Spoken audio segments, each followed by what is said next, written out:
Ano nangyayari sa akin? Dumidilim yung paningin ko. Sinakripisyo niya ang sarili niya para sa inyo. Bakit ba ayaw ninyo maniwala? Masarap na nga kayo dati pa lang. Tapos ngayon, lalo pa kayong luminamnam dahil may mamamatay kayong kaibigan. Kwentong Takip Silim. Sa mga kakwentong takip silim naming mahilig makinig sa mga narrations, huwag niyo pong kalimutan ha, bumisita kayo sa isa pa naming channel na Sityo Bangungot para po ito sa inyo sa mga gustong makinig ng mga kwentong pampaantok. Huwag niyo pong kalimutan, Sityo Bangungot. Bago natin simulan ng kwento, please like and share the video. Huwag na din kalimutan mag-subscribe.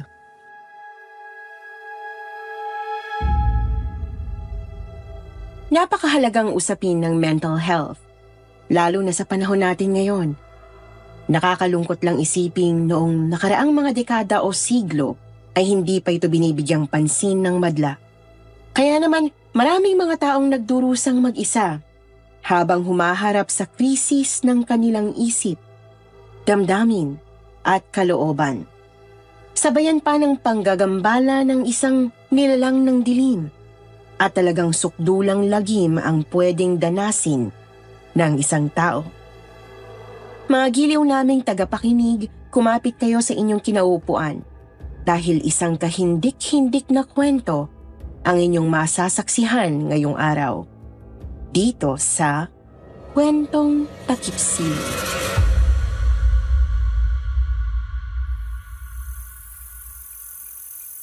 Ay, bakit pa kasi umantong pa sa ganito ang pamilya namin? Bakit ba nabigyan ako ng tatay na wala nang ang kwenta? Babaero pa. Anak, hindi ka pa ba magpapahinga? Siguradong napagod ka sa pag-aayos ng mga gamit natin dito sa bago nating bahay. Ma, bakit ba kasi tayo pa talaga yung lumipat at lumaya sa bahay? At dito tayo tumira sa probinsya. Si Papa naman yung salot sa pamilya natin eh. Dapat siya yung lumayas. Ang mangyayari dito, yung babae pa niya yung ititira niya ron sa bahay natin. Ay, Hasmin, napag-usapan na natin ito, di ba? Ako na lang ang nagparaya. Ayoko ng gulo. Pero ma, alam kong malungkot din kayo eh. Alam kong nasaktan din kayo ng sobra sa mga nangyari. Dapat nga ipinaglaban niyo yung sarili niyo eh. Mas mahalaga para sa akin ang payapang buhay. Ayoko ng mas malaking gulo. At ikaw ang pinakamahalaga para sa akin. Kaya mas pinili kong umalis na lang tayo ng tahimik. May sarili naman akong ipon eh. Isa pa, ay magtatrabaho rin naman ako sa patahian ni Ma'am Nora. Magagawa natin magsimula ng bagong buhay, anak. Ay, Maglibot-libot ka kaya muna rito sa may baryo, ano? Para naman malibang ka kahit paano. Makita mo rin yung kabuuan ng lugar, ha? sige po ma. Magbibisikleta na lang ako. O sige, basta ha. Huwag kang masyadong lalayo. Maghahanda lang din muna ako ng hapunan natin. O sige na.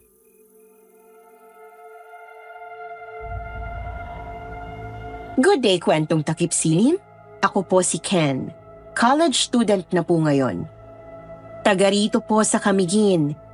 Lumiham po ako sa inyo para ikwento ang tunay na karanasan ng Mama Jasmine at Lola Lourdes ko. Nangyari po ito noong 1989. 16 years old pa lang po noon si Mama, habang 41 naman po si Lola.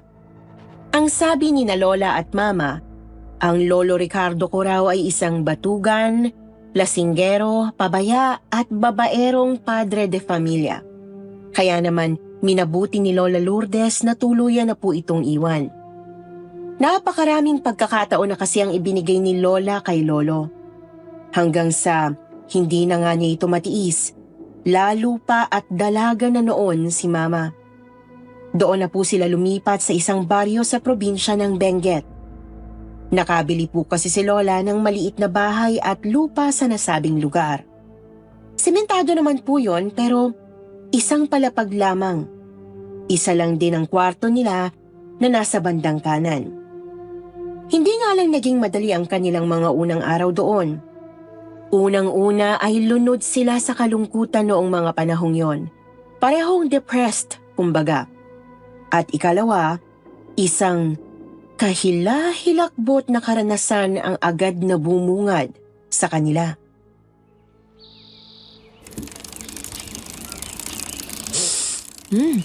Napakaganda naman pala ng lugar na to. Ang laki-laki ng puno at may yabong ang mga dahon. Marami ring mga ibon, tapos napakasariwa pa ng hangin. Saktong-sakto para mag-biking. Masyado nga lang mabato ang daan kaya kailangan mag-ingat. Sakay sa kanyang bisikleta ay nilibot ni Mama ang kakahuyan malapit sa baryo. Pakay lang talaga niya noong magliwaliw at magpahangin. Gustong makalimutan ang dinadalang lungkot.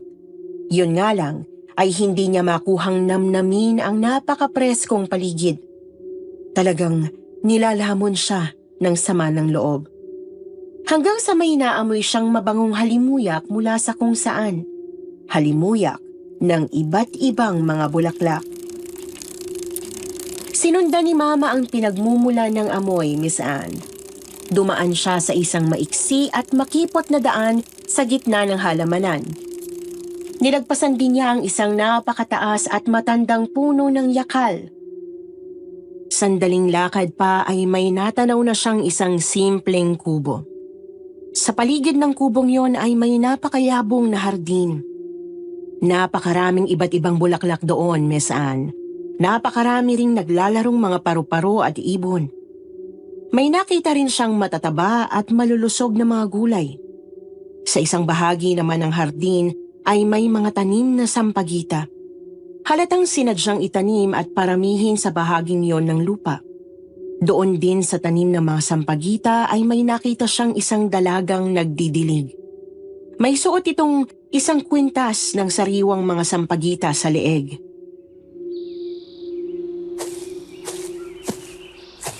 Napakaganda naman ng hardin na to. Masyadong mayabong ang mga tanim. Teka, may babae. Sampagita ng aking bayan, bulaklak na bango ng buhay, sinputi ng sumpang dalisay ng pagsintang di naman matay. Sa kanila yata itong hardin na to. Pero baka pwede ako makahingi ng konting bulaklak. Baka matuwa si Mama. Yan, maganda yan. Manatili kang maganda, malusog at mabisa. Hindi na dapat mabuhay ang demonyong yun. Anong nangyayari sa kanya? Nagsasalita at tumatawang mag-isa.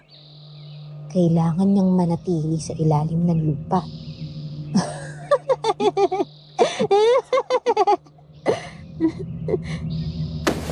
Aray, ba't sumasakit yung ulo ko? Nangihina ako. Nakawala ng lakas ang katawan ko. Ano nangyayari? Sino ka? Anong ginagawa mo sa loob ng hardin? Anong ginagawa mo rito? Hindi ka dapat pumasok dito. Diyos ko. Anong nangyayari sa akin? Tulong! Hindi ka. Lumabas tayo ng bakod. Dapat hindi ka pumasok dito. Doon lang napansin ni Mama Jasmine na nakapasok na nga siya sa bakod ng hardin. Gawa lang po kasi yon sa kawayan at hanggang hita lang niya ang taas. Hindi po kasi niya agad na malayang lumusot pala siya sa bukana noon na nasa may puno ng yakal. Inakay po siya ng dalaga pabalik sa makipot na daan at pinaupo sa tabi ng iniwan niyang bisikleta. Ano nangyari? Ba't biglang nalupay pa yung katawan ko kanina? Kasi malungkot ka. Ha? Eh, hindi naman ako nanghihina nang napunta ako rito kanina eh. Hindi pwedeng pumasok sa hardin ng malulungkot na mga tao. Hihigupin niya ang lakas mo. Ihigupin yung lakas ko? Sinong siya? Heto, wag mo niyang ilalayo sa katawan mo ha. Saka wag na wag kang magbubukas ng bintana sa kwarto mo mamayang gabi. Tiningnan ni Mama ang inaabot ng dalaga, Miss Anne. Isa yung piraso ng bulaklak na sampagita. Nagtataka man ay inabot niya yon at sinuri pang maigi. Sampagita? Para saan ba to? Sige na, muwi ka na sa inyo. Hindi ka na kasi pwedeng magtagal pa rito. Sigurado kong nagising mo siya. Teka, sandali! Hoy! Sinong siya ba yung tinutukoy mo? Huwag mong kakalimutan yung sinabi ko ha. Ano kayang meron sa babaeng yun? May sila yata sa utak. Masyado siyang kakaiba ah. Ay, nakauwi na nga lang. Palabog na rin yung araw oh. Maingat na nagbisikleta si Mama pabalik sa nilipatan nilang bahay. Pinakiramdaman niya ang sarili kasi baka bigla na naman siyang malupaypay. Mabuti na lang at hindi naman nawala ulit ang kanyang lakas. Sadyang hindi lang naglaho ang masama niyang kutob. Ano kaya talagang ibig sabihin ng babaeng yun? Tsaka bawal ang malungkot sa kanyang hardin. Ba't parang may itinatago naman siyang lungkot? Pagkarating niya sa bahay ay nadatnan niyang kausap ni Lola Lourdes si Ma'am Nora. Ito po ang may-ari ng bahay na nabili nila. May-ari rin ito ng isang patahian kung saan balak mamasukan ni Lola.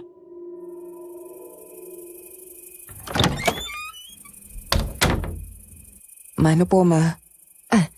Kamusta po, Ma'am Nora? Andito ho pala kayo? Ay, oo. Kukumustahin ko lang sana kayo kung ayos lang bang unang araw ninyo rito.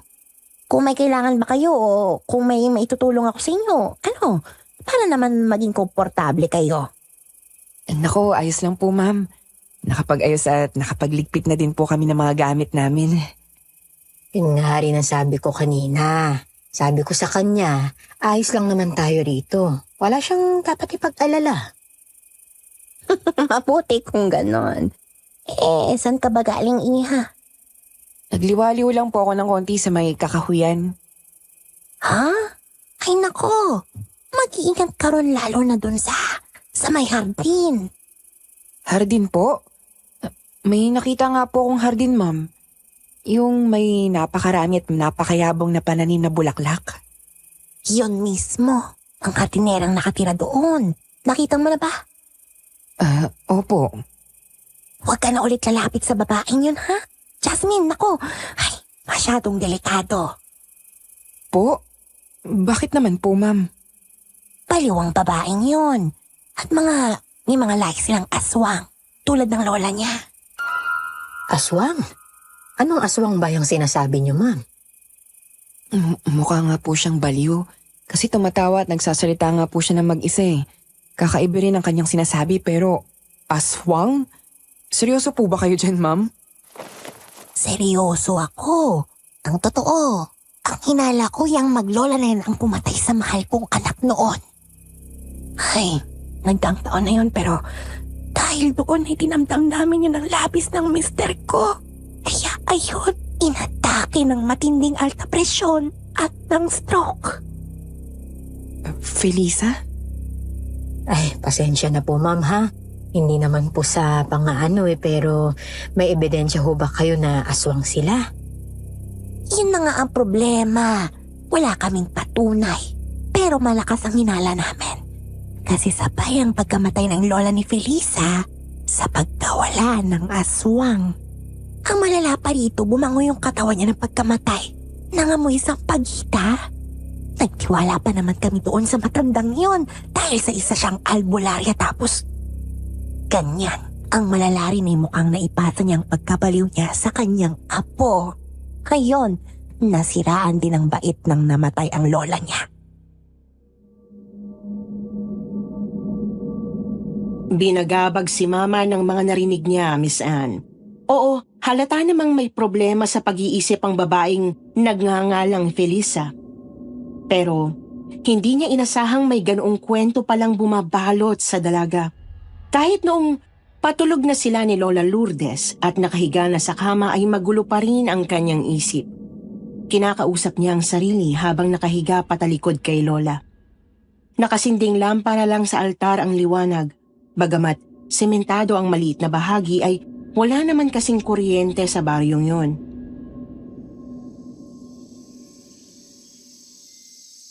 Napakalamig pala talaga rito sa Benguet kapag gabi. Kapal na nga ng jacket ko pero nanginginig-ginig pa rin ako. Ay! Lalo ko tuloy nararamdaman ng lungkot. Hindi pala. Hindi ako dapat magpalamon sa lungkot. Kailangan naming makabangon. Ma, gising pa po kayo? Ha? Gising ka pa pala, anak. Hindi ako makatulog eh. Umiiyak na naman po kayo, Ma.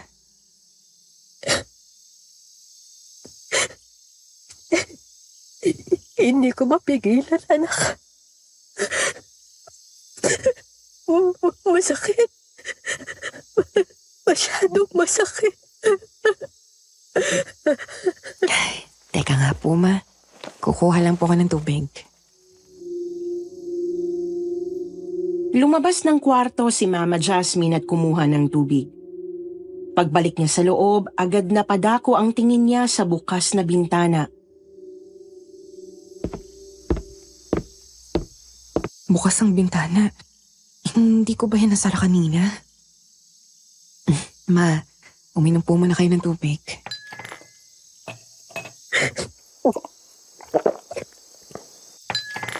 Salamat, anak.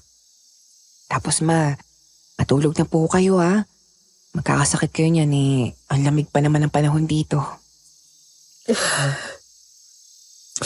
Ikaw rin. Nagtaka nga ako kasi gising ka pa eh. Anong oras na? Oo na po. Ibabalik ko lang po tong baso. Tapos matutulog na rin po ako. Sino yan? May problema ba, anak? Wala po, Ma. Parang may nakita po kasi akong tao sa labas. O guni-guni lang po siguro. Sasara ko na nga lang tong bintana. Naaninag ni Mama sa bintana ang isang anino, Miss Anne. Medyo malayo yun. Nakatayo sa daan papuntang Kakahuyan. Madilim po noon pero tanaw ni Mama na nakatingin yon sa kanila mismong bintana. Yun nga lang ay agad din itong nawala nang mapakurap siya. Doon na po niya dali-daling isinara ang bintana. Bigla rin niyang naalala ang mga sinabi ng dalaga sa hardin. Heto, wag mo yang ilalayo sa katawan mo. Saka, wag na wag kang magbubukas ng bintana sa kwarto mo mamayang gabi. Napadako ang tingin ni Mama Jasmine sa altar na may nakasinding lampara. Nakalapag sa paanan ng rebulto ng birhen ang isang piraso ng sampagitang bigay ng babae. Kumabog ang dibdib ni Mama nang mapansing nalanta at tuyo na ang nasabing bulaklak. Nakakapagtaka dahil sariwa pa naman ito bago sila humiga ni Lola. Diyos ko, ba't ba ako kinikilabutan ng ganito? Imposible namang totoo ang mga sinasabi ng isang baliw na yun. Anak, ayos ka lang. Ba't parang natulala ka riyan? Ha? Ayos lang po ako, Ma. May naisip lang po ako. Lagay ko lang po tong baso sa mesa. At ikaw, matulog na po kayo. Dali-daling lumabas si Mama para ilagay sa kusina ang hawak na baso. Pakiramdam niya noon ay may nagmamasid sa kanyang bawat galaw. Kahit sarado na ang kanilang mga bintana. Taranta siyang bumalik sa kanilang kwarto at sinarado ang pinto. Napansin niyang naghihilik na si Lola Lourdes. Siniguro pa ni Mama Jasmine na sarado na talaga ang bintana. Ibinaba na rin niya ang mga kurtina doon. Pagkatapos ay humiga na siya at nagtalukbong ng kumot. Iyon nga lang ay ramdam pa rin niya ang lamig ng gabi sa probinsya at ang kung anumang nagmamasid sa kanila. Sino ka ba kasi? Bakit ko ba ito nararamdaman?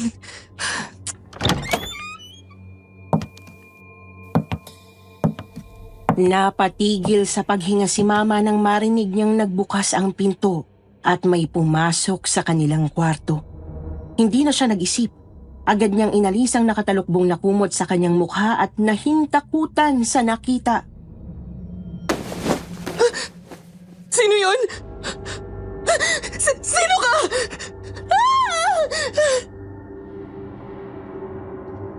Kitang-kita ni Mama ang kanyang tatay na si Lolo Ricardo, Miss Anne. Nakatayo yun sa bandang paanan ng kama at nakatunghay sa kanila. Subalit, karimari-marim ang itsura nito. Itim ang kabuuan ng mga mata. Nakabukang bunganga at itim din ang loob nito. Kung titingnan daw ang bungangang yun ay parang napakadilim itong butas. Tumindi ang kilabot ni Mama nang kumilo si Lolo Ricardo at sumampa sa kama. Sino ka? Hindi ka si Papa! Anong kailangan mo sa amin? Anong ginagawa mo sa akin? Wag! Wag!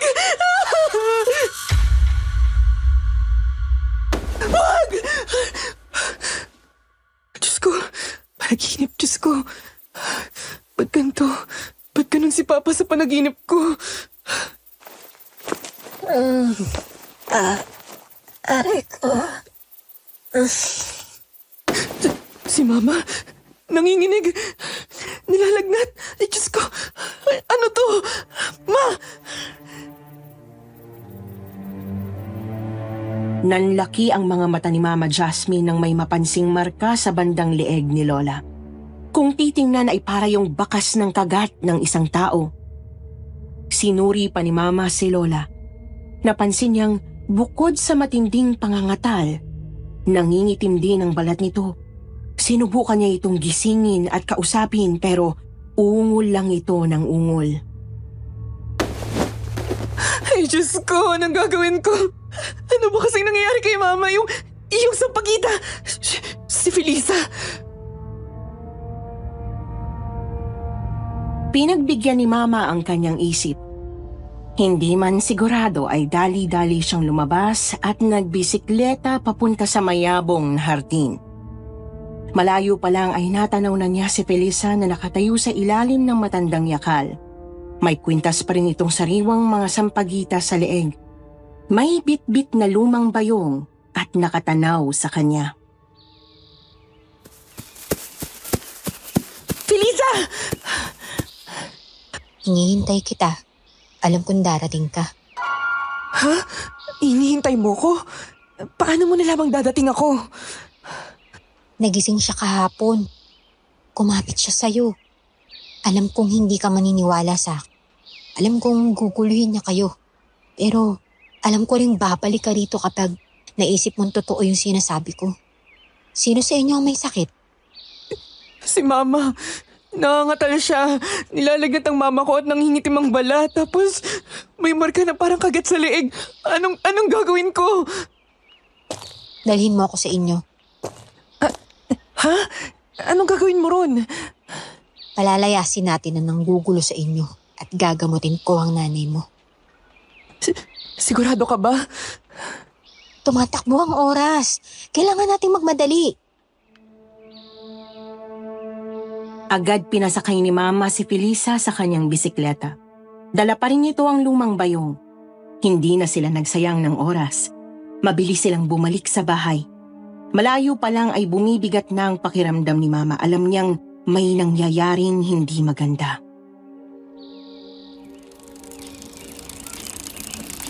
Felisa, sabihin mo nga sa akin, ano nga ba kasi yung tinutukoy mong siya? Sino ba yung nagising ko o nangambala sa amin? Magiging maayos pa ba si Mama? Hindi ko sigurado kung magagawa ko ba mailigtas ang iyong nanay. Basta, kailangan nating magmadali. Teka, sino yung nasa kwarto? Hindi maganda to. Nang matanaw na nila ang bahay ay unang napansin ni Mama ang bukas na namang bintana ng kanilang kwarto. Doon ay may nakita siyang anino sa loob. Bagamat mabilis din itong naglaho, binilisan pa niya ang pagpapatakbo ng bisikleta. Nang makarating ay dali-dali silang pumasok sa loob.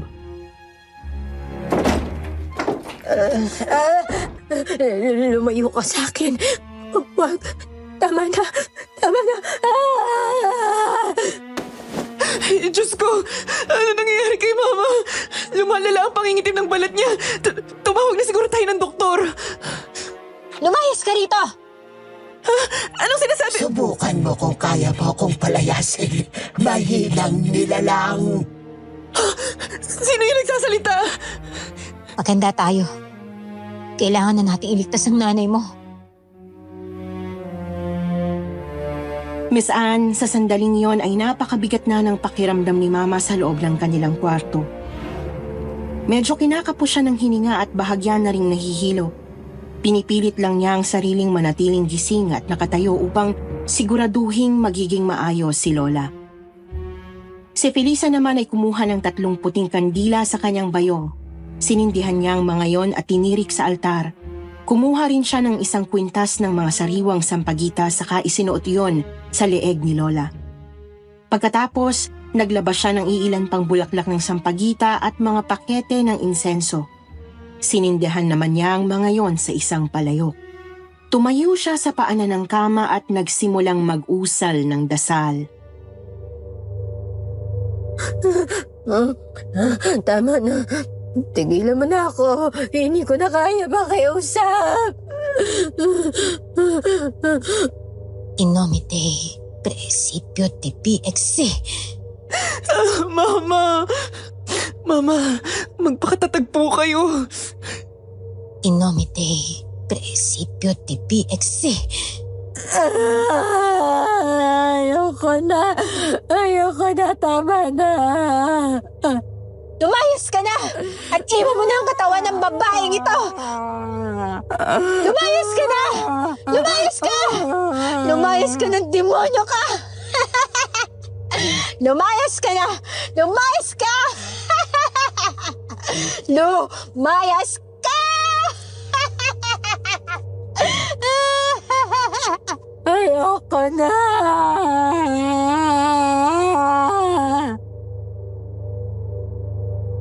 Ramdam ni Mama kung gaano kabigat ang paligid noong mga sandaling yon.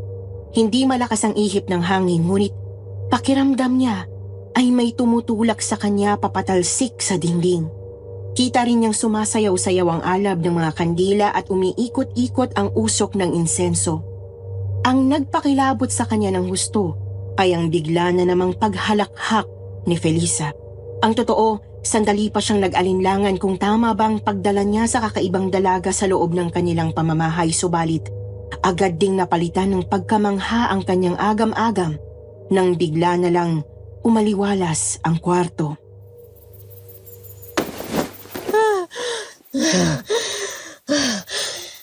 Sa wakas, Felisa, anong nangyayari?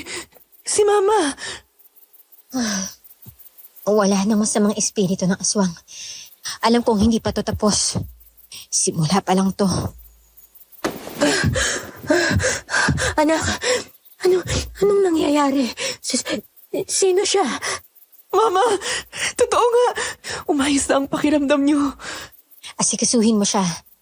Painumin mo ng tubig na may katas ng 3 kalamansi at konting asin. Ikagawin lang ako. Hindi na nagsalita si Mama Jasmine. Agad na siyang gumawa ng kalamansi juice na may konting asin at ipinainom yon kay Lola Lourdes. Si Felisa naman ay nagsagawa ng ritual paikot sa buong bahay. Dinagdagan niya ng insenso at sampagita ang umuusok pang palayok. Pagkatapos, binitbit niya yon at lumakad paikot sa buong bahay. Habang nananalangin, kumakanta-kanta at tumatawa.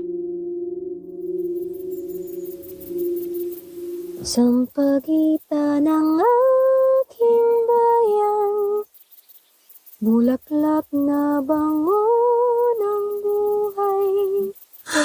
Anak, sino ba ang babaeng yan?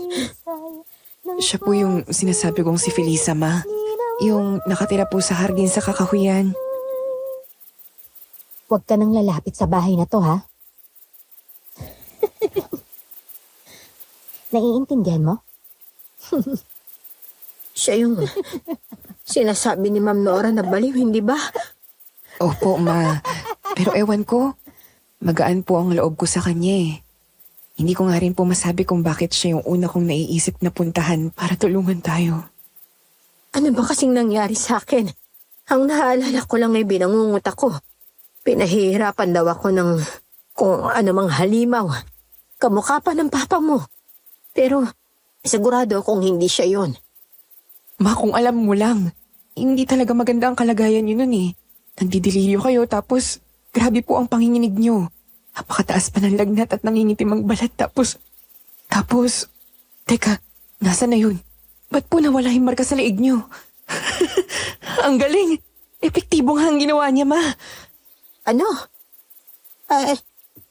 Ano bang nasa leeg ko? Kinuwento ni Mama Jasmine ang mga nangyari kay Lola Lourdes. Kinuwento niya ng buo ang unang pagkikita nila ni Felisa sa hardin, pati na ang mga napansin niya ng nagdaang gabi sa labas ng bahay. Sinalaysay din niya ang napanaginipan, tapos kung ano ang kalagayan ni Lola pagsapit ng umaga. Hindi makapaniwala si Lola sa mga narinig pero hindi rin naman niya maitanggi dahil hindi naman sinungaling si Mama. Ilang minuto pa natapos na rin ang ginagawang ritual ni Felisa. Nagsabit ito ng tigi-isang kwintas ng sampagita sa kanilang pinto at mga bintana, pati na sa ribulto ng mahal na birhen. Pagkatapos ay pinapunta nila ang dalaga sa kusina para makapagmeryenda man lang.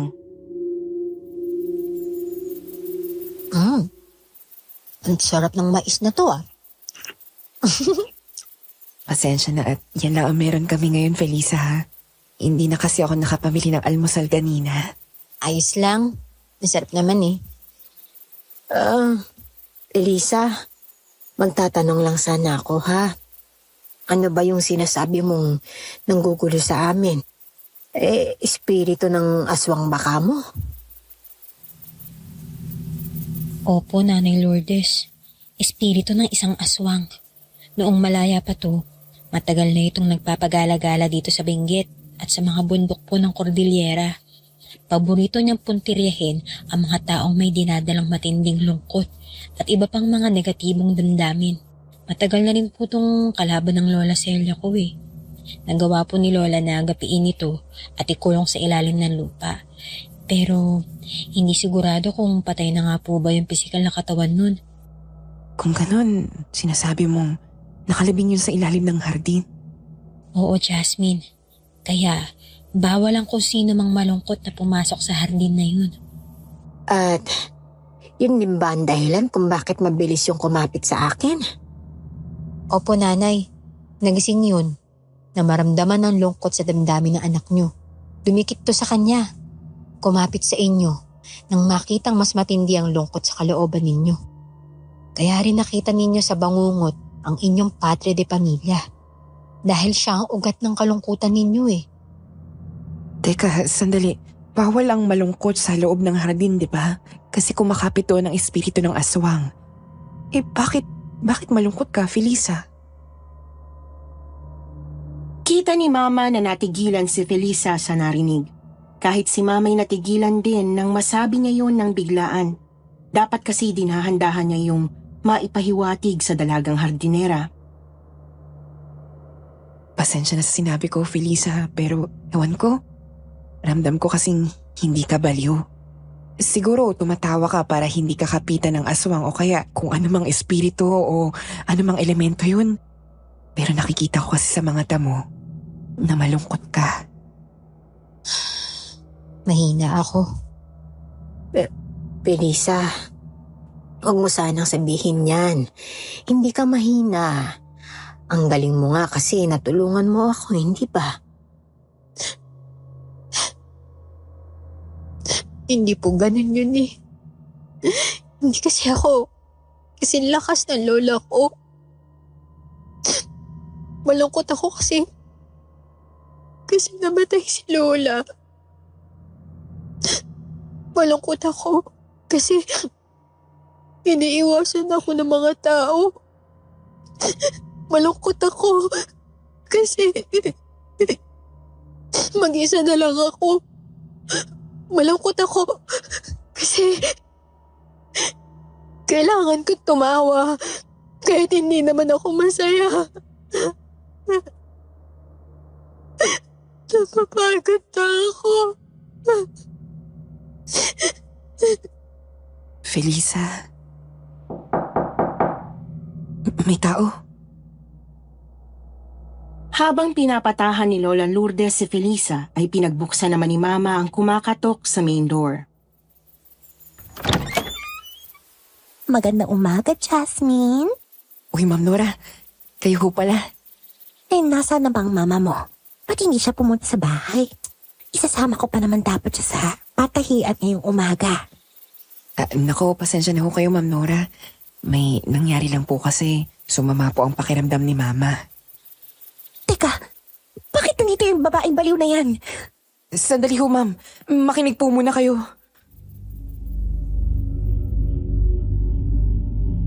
Mula sa main door ay tanaw po kasi ang kusina ni na Mama Miss Anne. Kaya agad nakita ni Ma'am Nora ang dalaga. Nagtuloy-tuloy ito sa pagpasok. Hindi nagpaawat kay Mama Jasmine.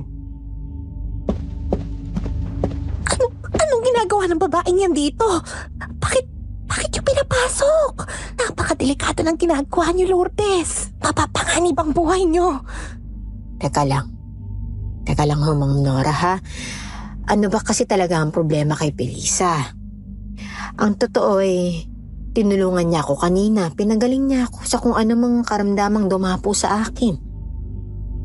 Hindi mo alam ang sinasabi mo, Lourdes.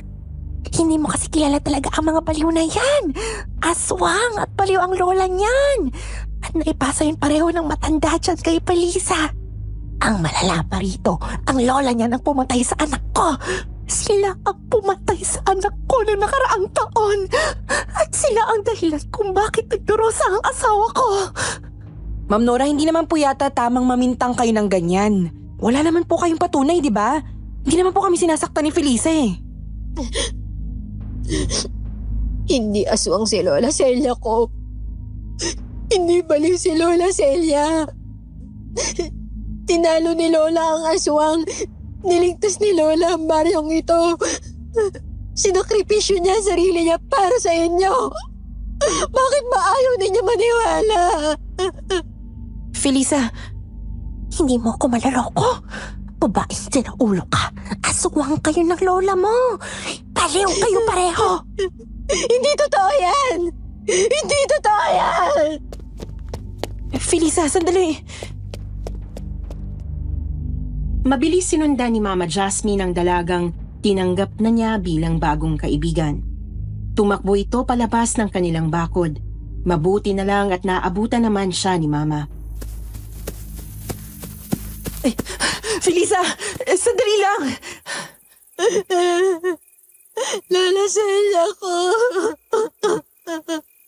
Felisa, hayaan mo na si Ma'am Nora. Kapag nakaalis na yon, bumalik ka na sa aming bahay. Nandito kami ni Mama para sa'yo. Huwag mo akong alalahanin. Ayos lang ako. Ayos ka dyan. Halata namang hindi ka maayos eh. Sanay na ako. Sanay na ako sa trato ng mga tao sa akin mula nang mamatay si Lola nitong nagdaang taon. Sanay ka man o hindi, kailangan mo pa rin ng masasandalan o kaya makakausap man lang. Sige na, doon ka muna sa bahay. Malaki ang utang na loob namin ni Mama sa'yo. Kahit sa ganitong paraan man lang, makatulong ako o masuklian ka namin.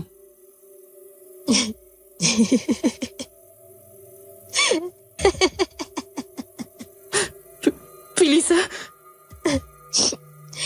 Pinagpapasalamat ko ang pag-aalala ninyo sa akin. Pero maniwala ka sa akin. Ayos lang ako. Ayos lang ako.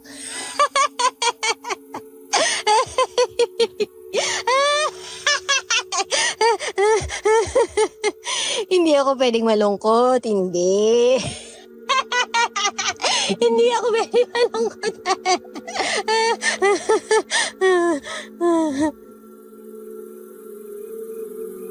Bagamat kahit paano may nalalaman na si Mama Jasmine tungkol kay Felisa, hindi pa rin talaga niya maiwasang kilabutan sa kilos nito.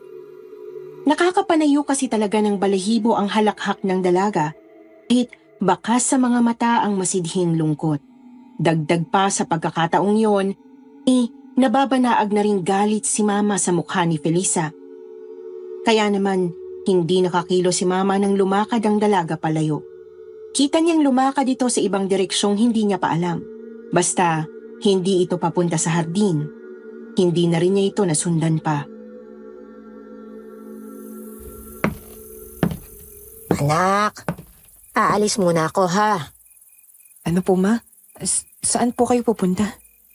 Doon sa patahian ni Ma'am Nora. Kailangan ko na kasi talagang magsimula bukas. Pupunta na lang ako ron ngayon para makita ko na yung lugar. Para na rin makapagtrabaho na ako kaagad bukas. Kumusta na po ba yung pakiramdam niyo? Ayos na ako, anak. Huwag mo na akong alalahanin. Ikaw ang inaalala ko. Kasi alam kong nababahala ka pa rin para kay Felisa. Ay, yun na nga po eh. Di ko maiwasang mangamba. Saan ako kaya yun? Nakauwi na kaya yun sa kubo nila sa hardin? Dalawa ang pwede mong gawin ngayon. Una, magtiwala ka sa kanya. Magtiwala ka na magiging maayos din siya. At ikalawa, puntahan mo siya para mapanatag ka na. Ikaw na ang bahala kung anong pipiliin mo. Ay, saan ko kaya hanapin si Felisa? Ay, bahala na. Siguro nakauwi na yun.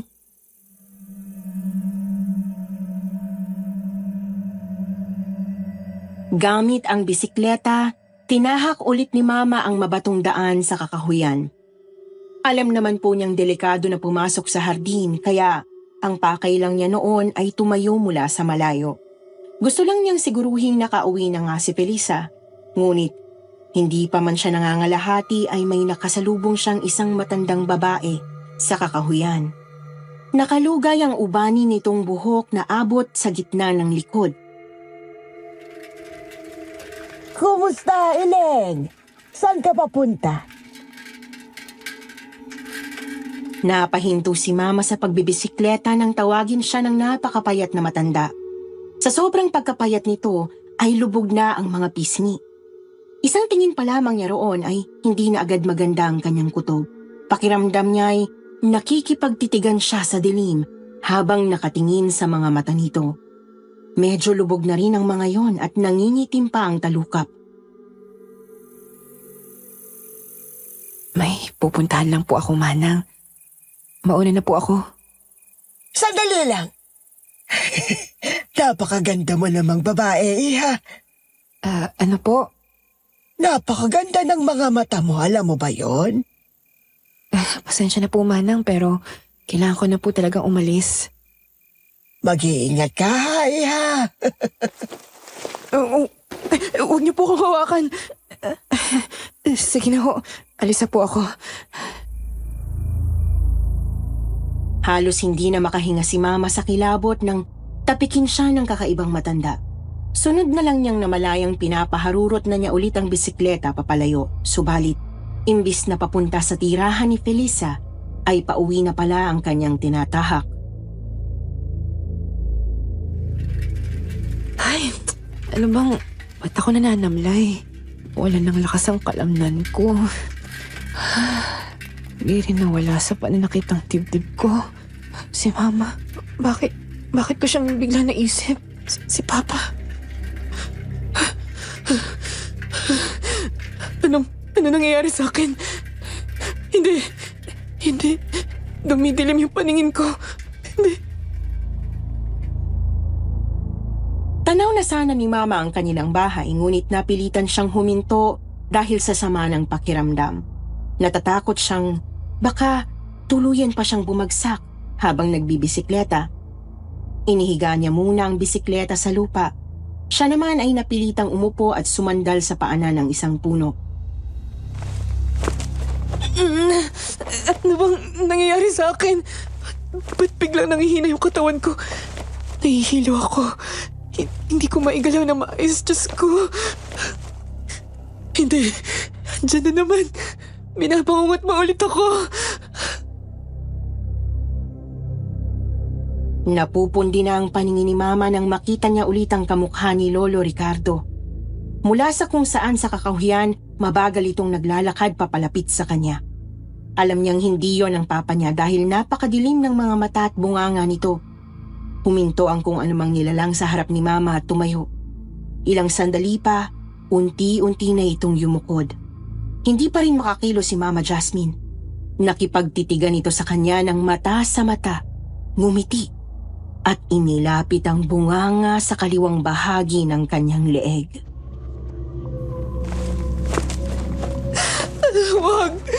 Huwag lumayo ka sa akin. Itigil mo yan. Itigil mo yan. Noon din po, Miss Anne, sinakluban si Mama Jasmine ng magkahalo at grabing lungkot at hilakbot. Nagpapapalit-palit sa kanyang isip ang mga alaala ng pagdurusa nila ni Lola sa kamay ni Lolo at ang nakikitang lagim sa kanyang harapan. Gusto niyang pumalag, gusto niyang itulak ang kung anumang malademonyong nilalang, gusto niyang tumayo, tumakbo at humingi ng saklolo. Subalit, hindi talaga niya magawa, kahit makasigaw man lamang.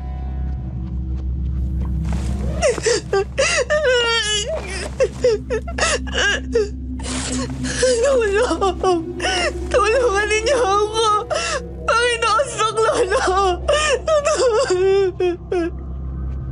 In nomine Dei, praesipio tibi exi. Felisa, ikaw ba yan? In nomine Dei, praesipio tibi exi. In nomine Dei, praesipio tibi exi. Sa pangalan ng Panginoon, layuan mo ang babaeng ito ngayon na!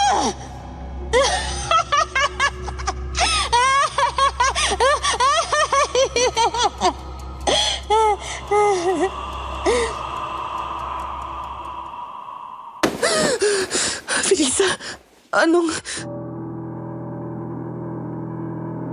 Gabi na nang magising si Mama. Naroroon pa rin siya sa paanan ng puno kung saan siya huminto. Kumikirot ang isang bahagi ng leeg. May nakakwintas pa rin sa kanyang mga sariwang sampagita. Bumungad sa kanya si Felisa. Sinasakop din ng usok ng insenso ang paligid ng puno.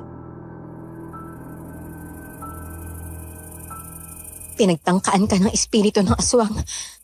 Buti na lang at nakita kita rito habang pauwi na ako. Wala kang malay at nanginginig. Nangingitim ka na rin. Kung ano nakita mo sa nanay mo, ay ganun din ang nangyari sa'yo. Hindi ang espiritu ng aswang ang dumali sa akin. Ha? Anong ibig mo sabihin? Kanina kasi may nakasalubong akong matandang babae. Napakapayat nito at kakaiba kung makatingin sa akin. Hindi naman siya mukhang espiritu pero natapik pa nga niya ako eh. Hindi maganda to. Kaya mo na tumayo, di ba? Mawi ka na sa inyo. Bilisan mo! Saan ka pupunta? Kailangan kong bumalik sa hardin. May kailangan ako makita. Sasama ako. Pero... Sasama ako, sabi. Hindi kita pwedeng pabayaan na lang. Sige. Mabilis na sumakay ng bisikleta ang dalawa. Dahil binabawi pa lamang ni Mama ang kanyang lakas ay si Felisa muna ang nagmaneho. Isinabit lang ni Mama sa kanyang balikat ang lumang bayong ng dalaga. Tuloy-tuloy silang humarurot papunta sa hardin. Sa daan pa lang ay ramdam na ni Mama ang isang madilim na presensya. Parehong-pareho yon sa naramdaman niya ng kaharapang matandang babae. Palingon-lingon siya habang nakaangkas sa bisikleta. Pakiramdam niya'y nagmamasid lang ang mga mata nito sa kanila. Ilang minuto pa'y natanaw na nila ang matandang yakal. Hindi! Ang puno! Hindi! Anong nangyari dyan? At parang patay na yung puno.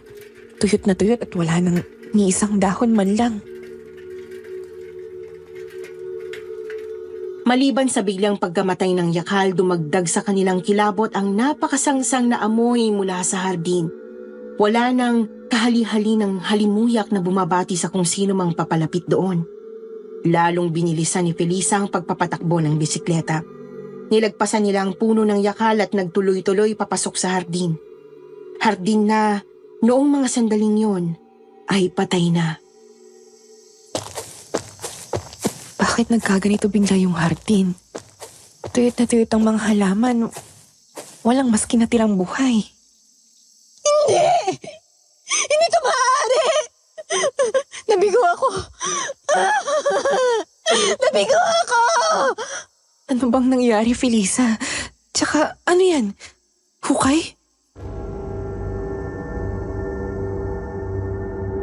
Nakita ni Mama ang isang hukay sa bahagi kung saan dating nakatanim ang mga sampagita.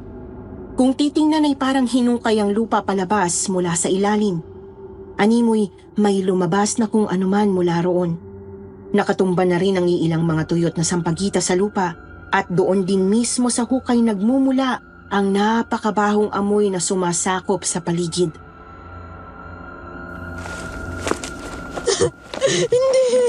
Hindi!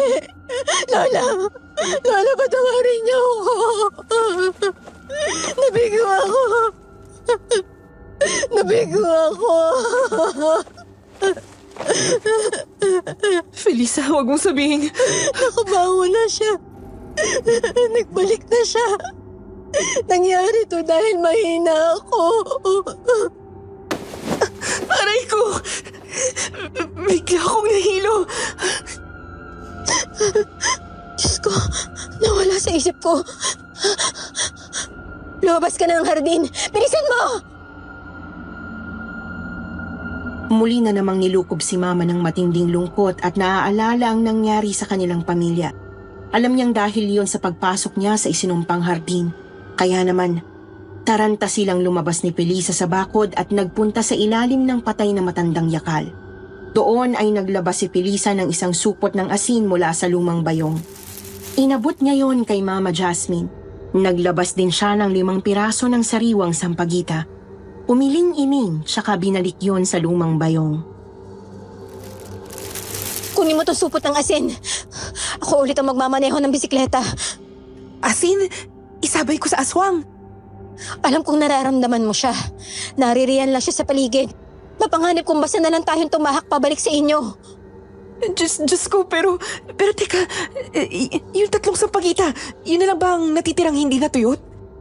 Oo, kaya kailangan nating tipirin ang paggamit ng mga yun.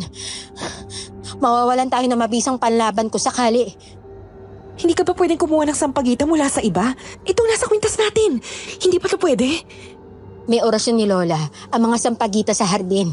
Hindi rin pwedeng gamitin ng mga nasa kwintas. Mawawalan tayo ng proteksyon. Sige na, pumunta na tayo sa inyo. Nasa alanganin na ang nanay mo. Si Mama! Noon din ay dali-dali silang sumakay ulit sa bisikleta. Si Felisa pa rin po ang nagmaneho. Nasa balikat ulit ni Mama ang lumang bayong at hawak din niya ang supot ng asin. Kailangan nating bilisan. Bago pa may isip ng demonyong yan na dumiretso sa baryo. Nakakatakot. Napakabigat ng presensya niya. Ayan na, naghahanda na siyang sumugod. Ihanda mo ang asin. Lalong nanindig ang balahibo ni Mama Jasmine nang marinig ang sumusunod sa kanilang kaluskos. Kumurot siya ng asin mula sa supot. Nagpalingalinga. Kita niyang gumagalaw ang iilang sanga. Hindi niya nakikita ang mismong aswang ngunit nagpapalipat-lipat ang gumagalaw na mga sanga. Sumusunod talaga ang halimaw sa kanila. Jasmine? Jasmine?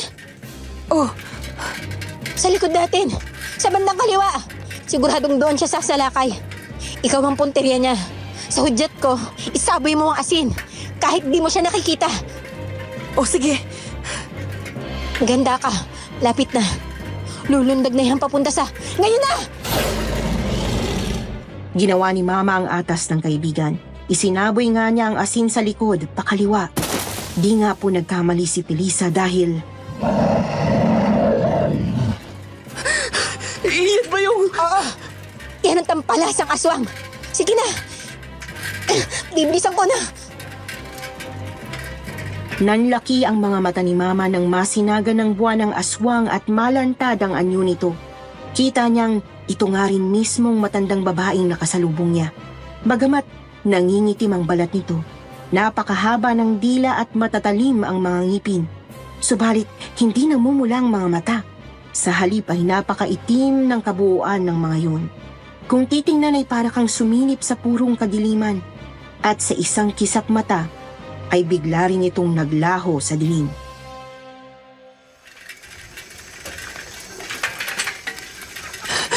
Nawala!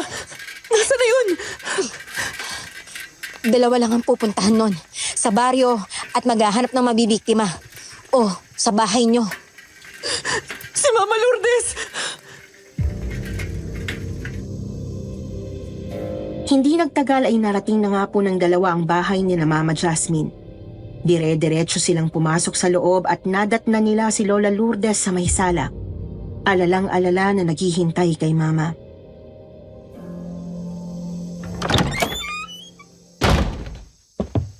Ay, Diyos ko naman anak.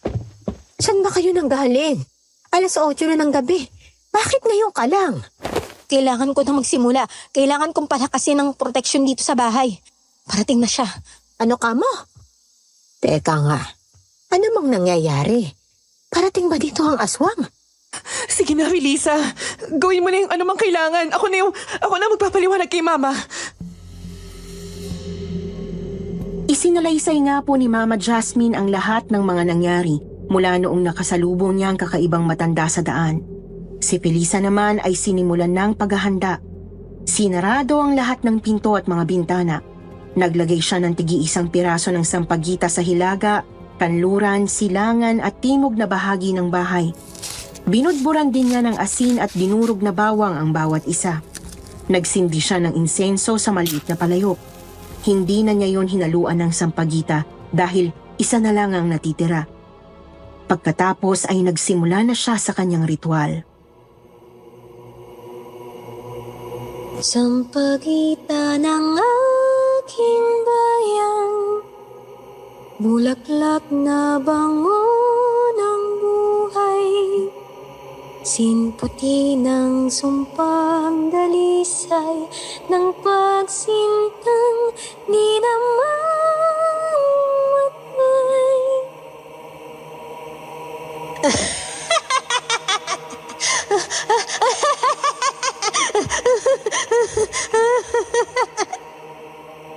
Nagsimulang bumigkas ng orasyong Latin si Felisa habang tuloy-tuloy sa pagtawa.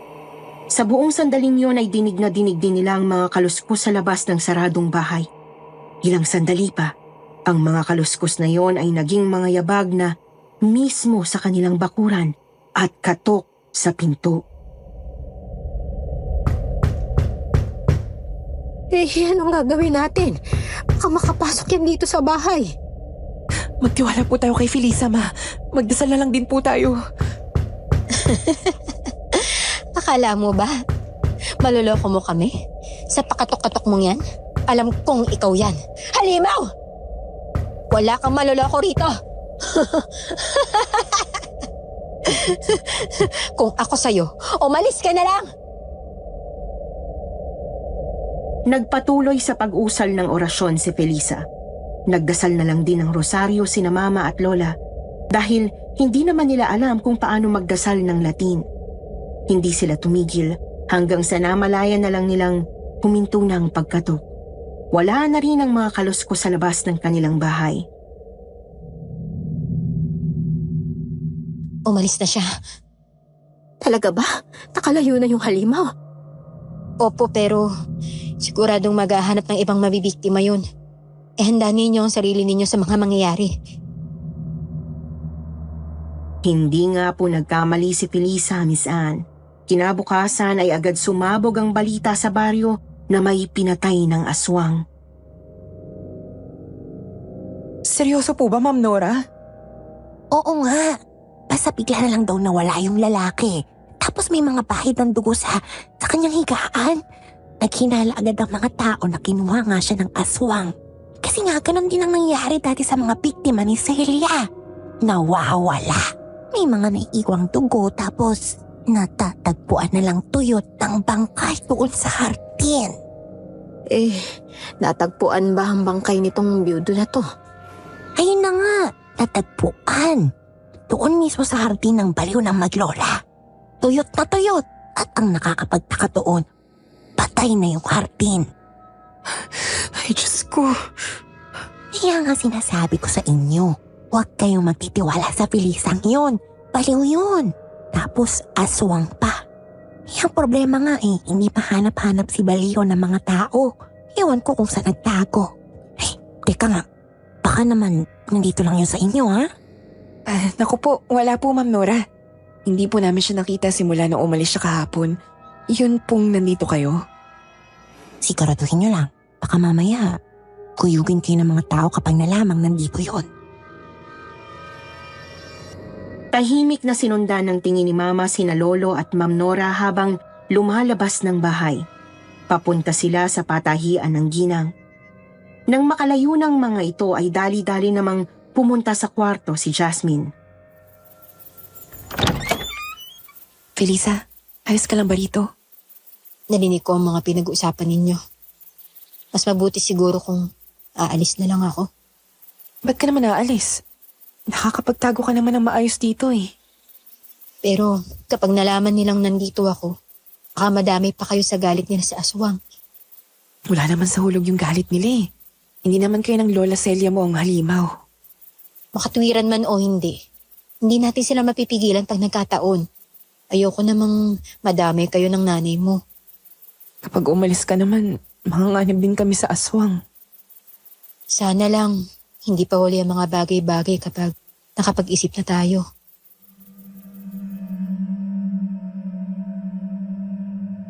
Buong araw ay nanatili si Felisa sa loob ng bahay. Maski si Mama ay hindi na rin muna lumabas. Nagkwentuhan na lang muna ang dalawa. Lalong kinilala ang isa't isa. Pakiramdam ni Mama noon ay nagkaroon siya hindi lang ng isang malapit na kaibigan, kundi ng isang kapatid. Hanggang sa sumapit ang 5:00 ng hapon, kinailangang bumili ni Mama ng mailulutong hapunan.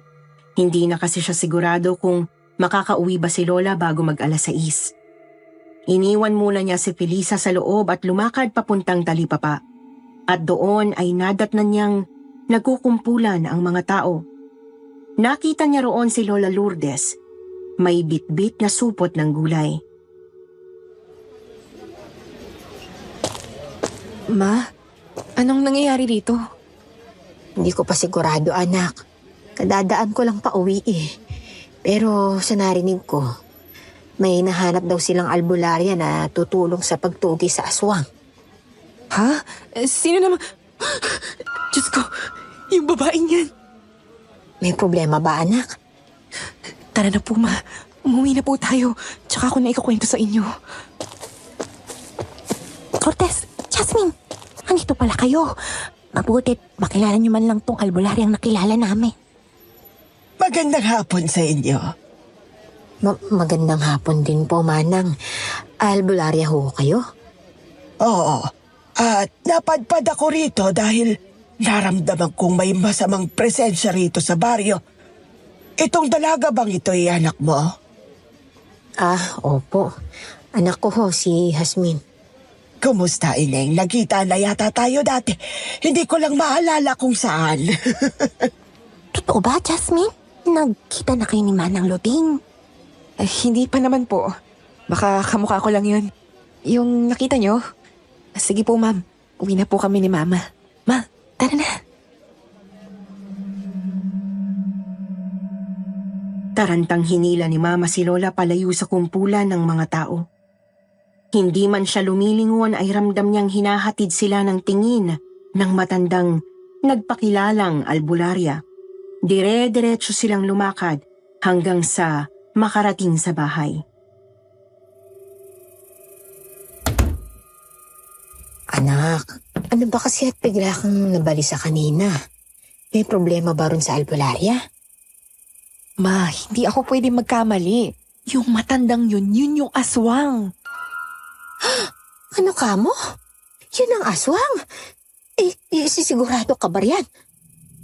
Sigurado ko, ma.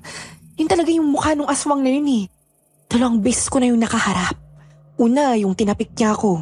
At ikalawa, nung hinahabol niya kami ni Felisa. Kaya hindi ako pwedeng magkamali, ma. Matandang babae na hanggang gitna ng likod yung buhok niya na puti. Yung puti niyang buhok, alam ko yun eh. Napakapayat, tapos lubog yung mga pisngi at pati mga mata. Ano naman kayang pakay nun at nagkunwari pang albularya? Hindi ko pa sigurado, pero mukhang balak niyang kunin ng loob ng mga tao. Para mas madali siya makapambiktima nang hindi siya tinutugis. Sumidhi ang pangamba ni na Mama at Lola. Kita ni Mama sa mga mata ng kaibigan na gusto nitong pigilan ang aswang pero wala namang sinasabing solidong plano kung paano. Kaya naman hindi sila mapalagay ng kumagat na ang gabi. Kahit noong nagluto at kumain ng tinola sa hapunan. Ayos ka lang ba, Felisa? Napakakunti lang ng kinain mo. Apoy! May nakikita akong apoy. Apoy? Anong apoy na sinasabi mo? Masama ba ang pakiramdam mo, Felisa? Gagawa kita na sa labat. Oo, apoy. May malaking apoy. Humahalakak ang aswang. Tinatawag ako ni Lola. Felisa, linawin mo nga. Kinakabahan na ako sa'yo eh. Si Lola. Tinatawag ako ni Lola. Kailangan kong tugisin ang aswang. Kailangan kong patayin ang halimaw. Felisa, saan ka pupunta? Takang-taka si na Mama sa inaasal ni Felisa. Bigla na lang nitong kinuha ang lumang bayong na nasa kwarto. Kinuha niya rin ang natitirang piraso ng sampagita mula sa bayong at walang sabi-sabi yung nilunok. Pagkatapos ay dali-daling kumaripa si Felisa palabas ng bahay. Dala lamang ang isang supot ng asin at isang itak. Felisa! Uy, Felisa, sandali! Saan ka ba pupunta? Felisa! Uy, Felisa! Anak, bumalik ka. Delikado sa labas ngayon, anak. Hindi nakinig si Mama kay Lola. Tuloy-tuloy niyang sinundan ang kaibigan. Si Felisa naman ay dire-diretso lang ding tumakbo pasuot sa kakahuyan. Ngunit hindi siya papunta sa patay ng hardin. Napakabilis ng takbo nito. Hindi magawa ni Mama na makahabol, lalo't naiwan niya ang kanyang bisikleta. Ilang sandali pa, nagulat na lamang siya nang biglang pumailan lang sa kakahuyan ang atungal ng aswang. Kumabog ang dibdib ni Mama. Lalo niyang binilisan ang pagtakbo kahit ginugupo na siya ng pagkahingal. Hanggang sa napansin na lang niya ang iilang mga liwanag na mukhang galing sa mga lampara. Kasabay noon ay may narinig din siyang boses ng mga tao. Tinuloy pa niya ang pagtakbo palapit sa mga taong yon at nahintakutan nang makitang kinakaladkad na nila si Felisa. Nakita rin niyang naroroon ang kakaibang matanda at may nakita siyang isang tuyot na bangkay na malapit sa halamanan. Kita nyo naman, hindi ba? Huli natin siya sa akto. Kitang-kita natin siya ang katabi ng tuyot na bangkay ng inyong kabaryo. Hulihin ang babaeng yan. Igapos ng maigi nang hindi makatakas ang aswang. Teka po, ano pong gagawin niyo kay Felisa? Aswang ang babaeng ito. Isang baliw. Kailangan siyang igapos nang hindi na makapambiktima. Aswang? Ako? Aswang? Ako? Aswang? Hindi ako aswang! Ikaw ang aswang! Ikaw! Madahimik ka na. Sige na, dalhin na yan sa may plaza. Walang magawa si Mama kundi ang panoorin ng kaibigan na kinakaladkad ng mga taga-baryo. Hindi niya matulungan si Felisa dahil bukod sa marami ang kumakaladkad sa kanya, ay naroon din ang tunay na aswang. Kitang-kita niya sa mga mata ni Manang Luding na pinagtatawanan siya nito ng palihim. Alam niyang isa yung tahimik na pagbabanta sa kaligtasan nila ni Lola.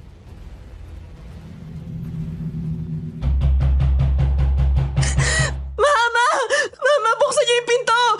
Ma! Oh, anong nangyari? Di mo ba nahabol si Felisa? Ama, si Felisa, dinakip ng mga tao. Kasama nila yung albularya. Papatayin nila si Felisa, ma. Papatayin nila siya. Ano? Saan siya dinala? Sa narinig ko, ma, ay pupunta na sila sa plaza. Tarantang lumakad sina Mama at Lola papuntang plaza, Miss Anne. May nakita silang iilan pang mga taga-baryo na papunta rin doon. Gusto rin ng mga taong makita ang sinasabing aswang. Ilang sandali pa, nakita na nila ang nagkukumpulang mga tao sa may plaza. Naroon si Ma'am Nora bagamat wala ang aswang na nagpapanggap bilang albularya. Hindi nga lang sila masyadong lumapit dahil natatakot silang pagbalingan sila ng mga tao. Mga kabaryo! Ito ang baliw na aswang ang nanggugulo dito sa lugar natin! Ito ang dahilan kung bakit namatay ang anak ko! At kung bakit marami pang namamatay na mga mahal niyo sa buhay! Ngayon ay tutuldukan na natin ang kademonyoan ng baliw na to! Wawakasan natin ang hilakbot na dulot ng aswang! Hindi ako aswang. Ilang ulit ko masasabihin, hindi ako aswang. Hindi kami aswang ni Lola Celia. Hindi. Hindi. Manahimik ka na! Huwag ka na mga tuwiran pa! Aswang ka at aswang ang lola mo!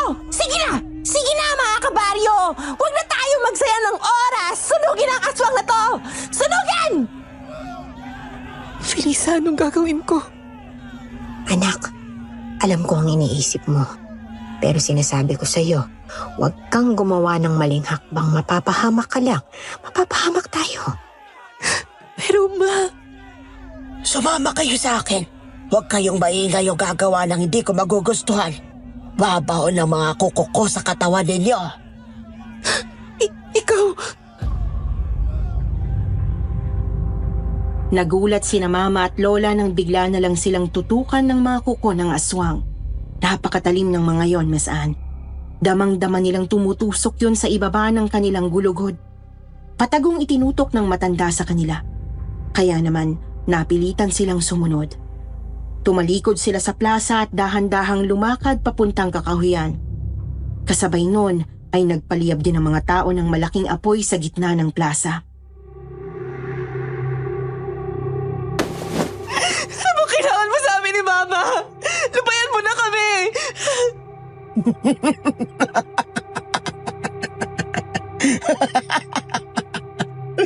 Napakasarap nyo kasi. Alam nyo ba yon? Nag-uumapaw kayo sa lungkot. Nakakapanlaway. Tumigil ka. Ako na lang ang saktan mo. Huwag mong idamay ang anak ko. Ano ka ba naman, Lourdes? Lalo kang nagiging katakam-takam kapag nag-aalboroto ka ng ganyan eh. Masarap na nga kayo dati pa lang. Tapos ngayon, lalo pa kayong luminamnam dahil may mamamatay kayong kaibigan. Demonyo ka.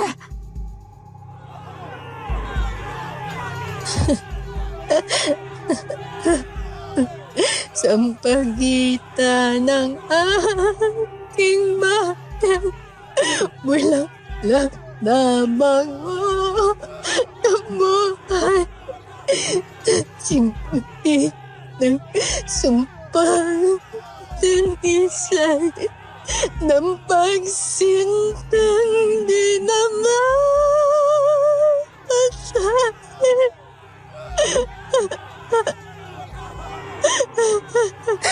Felisa! Wala ka nang magagawa, Ineng. Mamamatay na ang kaibigan mo. At mamamatay na rin kayong mag-ina.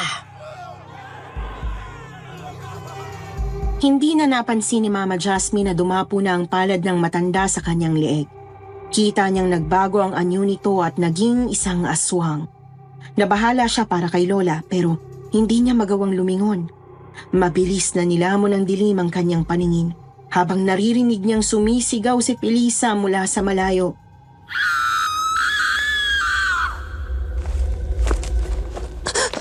Bitiwan mo ako. Demonyo ka. Hindi po ako malaloko. Panaginip lang to at bangungot. Sunod na lang na malaya ni Mama na nakahiga na siya sa lupa. Napakadilim ng paligid, maliban na lang sa bilog na buwan. Kinukumbabawan at sinasakal siya ng karimari-marim na aswang. Papalit-palit ang mukha nito sa itsura ni Lolo Ricardo at ng matandang babaeng aswang. Akin ka na. Akin ang damdamin at kaluluwa mo. Hindi. Nangihina ako. Nauubos ang lakas ko. Napakasarap mo talagang bata ka. Nakakagigil. Masyado kang malinamnam. Masyadong... Sampagita. Hayop na babaeng yan. Kahit kailan panira sa mga balakong ang kanila. Nakakainis. Nakakainis! Muli na namang nagdilim ang paningin ni Mama Jasmine. Ramdam niyang nanghihina pa rin ang kanyang kalamnan ngunit lumuluwag na ang kanyang paghinga. Kinusot niya ang kanyang mga mata. Nang dumilat siya ay nakita niya ulit ang sarili sa kakahuyan ng baryo. Agad sumambulat sa kanyang napakakapal na usok. Amoy inihaw na karne na sinabayan ng halimuyak ng sampagita. Bakit ang usok? May amoy sampagita. Mama! Ma!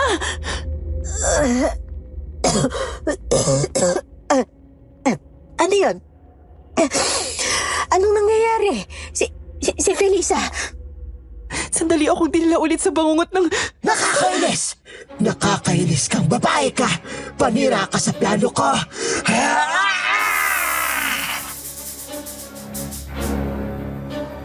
Miss Anne, kitang-kita ni na Mama na umuusok ang mismong katawan ng matandang babaeng aswang. Noon din ay pinilit nitong makatayo at agad na tumakbo. Nilakasan ni Mama ang loob. Nang hihina man ay dumampot siya ng medyo malaking bato at hinagis yun sa aswang. Tinamaan ito sa batok saka napasubsob sa lupa. Walang hiya kang bata ka! Gusto mo na ba talagang mamatay? Nangihina ka na! Mamamatay ka na rin! Mawawala ka na rin sa mundo! Halimaw! Hindi! Nakakapi ko na yung amoy na yan! Saan ka pupuntang hayop ka? Bumalik ka rito! Tumindi ang pag-usok ng balat ng aswang. Noon din ay agad itong lumundag sa isang sanga. Muntik pang mahulog kung hindi nito nagawang kumapit. Pagkatapos noon ay nagpalipat-lipat ito. Nang makalayo na ay bumaba sa lupa, tsaka nagpatuloy sa pagtakbo hanggang sa tuluyan ng maglaho sa dilim. Hindi na nahabol ni Mama ang halimaw, kaya naman tinulungan na lamang niyang makatayo si Lola at bumalik sila sa may plaza.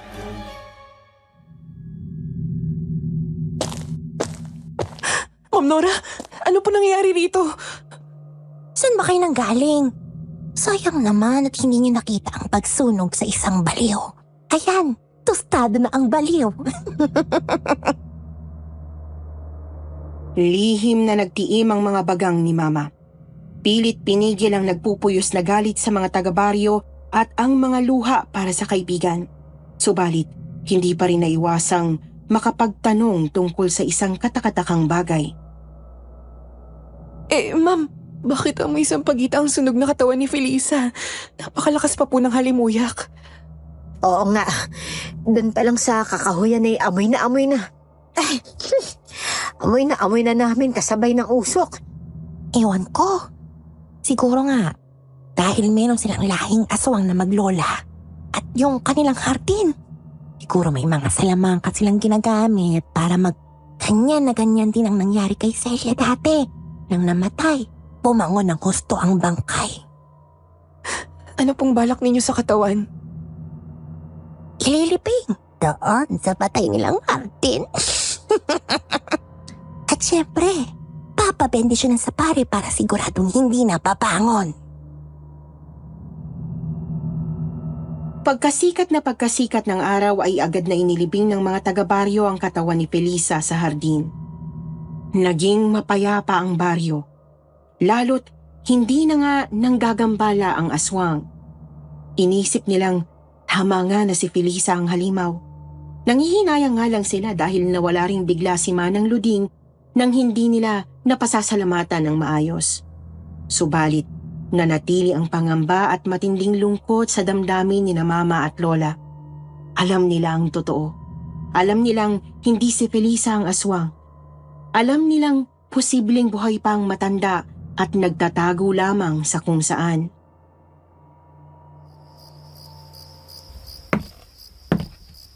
Anak, halika na. Maghapunan na tayo. Ma, sana talaga patay na nga yung aswang na yun. Ay, hindi natin masasabi yan, anak. Sana lang, hindi na yung bumalik dito. Tsaka, kailangan na nating makaahon sa lungkot na pinagdaraanan natin para hindi na matakam sa atin yun kapag bumalik. Sana talaga tunay na pong masaya si Felisa kung nasaan man po siya ngayon. Yun nga eh, biruin mo. Nagawa pa niyang maisip yung ganong plano? Siguro, tinuro po ng lola niya sa kanya na lulukin ng bulaklak bago isakripisyo ang sarili. Ganon din daw ang nangyari sa lola niya eh. Pero maiba ako, ma. Ano na pong plano natin? Dito na po ba talaga tayo? Lilipat tayo ulit, anak. Mag-iipon lang tayo, ha?